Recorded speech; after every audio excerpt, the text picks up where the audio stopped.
नमस्कार। आज की कहानी है बहू से नफरत। मम्मी, मैं कह रहा हूँ ना, मैं सिया से ही शादी करूँगा, अन्यथा मैं जिंदगी भर कुंवारा रह जाऊँगा और यह मेरा अंतिम निर्णय है। अब इस विषय पर मैं आपसे आगे बहस नहीं करूँगा। तभी अभिनव की मम्मी रमा जी ने कहा, बेटा तू समझता क्यों नहीं है? हमने तेरे सामने सिया की जन्म कुंडली पंडित जी को दिखाई थी ना, और उन्होंने सिया की कुंडली में मांगलिक दोष बताया है। अब तू बता, सब कुछ पता होते हुए हम तेरी शादी एक मांगलिक लड़की से कैसे कर दें? तू जानता नहीं कि मांगलिक दोष वाले की जीवन साथी की मौत जल्दी हो जाया करती है।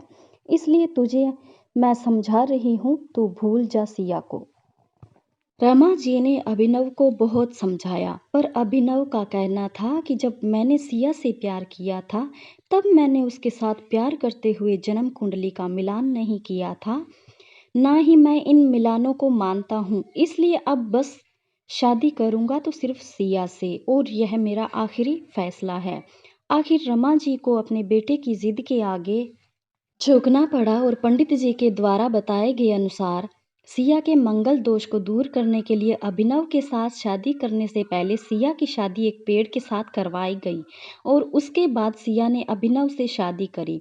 सिया दुल्हन बनकर अभिनव के घर आई, पर रमा जी को सिया का मांगलिक होना अभी भी खटक रहा था, और रमा जी उसे दिल से नहीं अपना पा रही थी। और घर में कुछ भी परेशानी आती तो उसका दोष सिया को ही दिया जाता। लेकिन सिया पढ़ी लिखी संस्कारी लड़की थी, और वह अपनी सासू माँ से मिले इन बेवजह आरोपों को अपने दिल से नहीं लगाती थी, और ऐसे ही ससुराल में उसके दिन कट रहे थे। एक दिन अभिनव ऑफिस से जल्दी घर आ जाता है, तब रमा जी उससे पूछा, बेटा आज जल्दी कैसे आ गया? तब उसने बताया, माँ आज सुबह से ही सिर दर्द और बहुत कमजोरी आ रही है, इसलिए ऑफिस में काम करने की हिम्मत ही नहीं हुई मेरी। तब रमा जी ने कहा, चल बेटा जल्दी कर, हमें डॉक्टर के पास चलना चाहिए। तब अभिनव और रमा जी डॉक्टर को दिखाने गए। डॉक्टर को दिखाने के बाद मालूम पड़ा कि अभिनव को पीलिया हो गया, और दोनों जैसे ही घर लौटे, रमा जी ने घर को सिर पर उठा लिया और कहने लगी, जब से यह लड़की हमारे घर में आई है, तब से हमारे घर में परेशानियां और बीमारियां भी साथ में लेकर आई है। इसके कदम ही अशुभ है।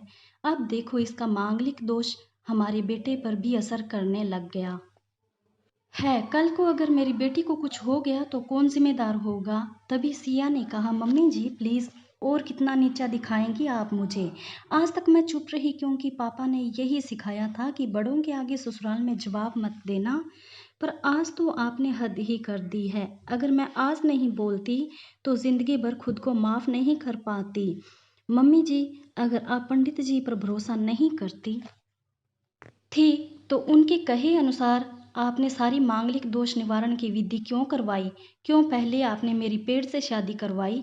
दोष मेरा मांगलिक होना नहीं है, बल्कि दोष तो मेरा आपकी बहू होना है, क्योंकि घर में जाने अनजाने में कुछ भी परेशानी आती है, उसको आप मुझसे जोड़ देती है। और जब कोई सास अपनी बहू से सिर्फ नफरत कर रही होती है, तब यह बहू दोष बेटे बहू को नहीं, पूरे परिवार को परेशानी में डाल देता है। और इस बहु दोष से मुक्ति भी सिर्फ सास ही दिलवा सकती है।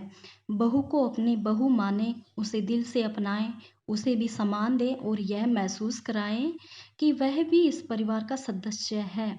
नहीं तो बहु दोष मांगलिक दोष से भी ज्यादा पीड़ादायक हो जाता है।